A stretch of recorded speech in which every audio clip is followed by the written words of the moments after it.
ഈ വീട്ടിലുണ്ടായ ഒരു തർക്കമാണ് 3 പേരുടെ മരണത്തിലേക്ക് കലാശിച്ച സംഭവത്തിന് കാരണമായത്. അർച്ചനയും സുഹൃത്തായിട്ടുള്ള ശിവകൃഷ്ണൻ തമ്മിൽ തർക്കമുണ്ടാകുന്നു. ഇന്നലെ ഉച്ചയോടുകൂടിയാണ് ശിവകൃഷ്ണൻ ഈ വീട്ടിലേക്ക് എത്തിയത്. അയാൾ മദ്യക്കുപ്പിയുമായിട്ടായിരുന്നു വന്നതെന്നാണ് അർച്ചനയുടെ മൂത്ത മകൾ പറയുന്നത്. ആദ്യം ഉച്ചയ്ക്ക് അവിടെ നിന്ന് മദ്യം കഴിച്ചു.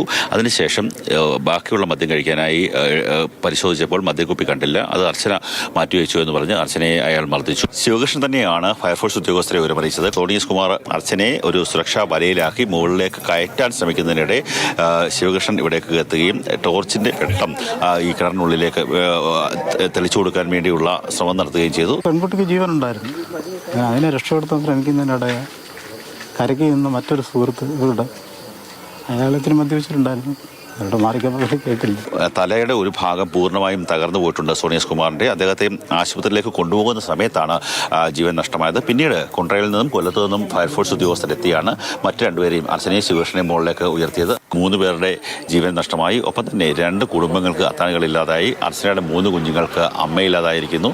സോണി എസ് കുമാർ എന്ന് പറയുന്ന ഫയർഫോഴ്സ് ഉദ്യോഗസ്ഥന്റെ കുടുംബത്തിന്, അദ്ദേഹമായിരുന്ന കുടുംബത്തിന്റെ ആശ്രയം, ആ കുടുംബത്തിന്റെ ആശ്രയം ഇല്ലാതായിരിക്കുന്നു.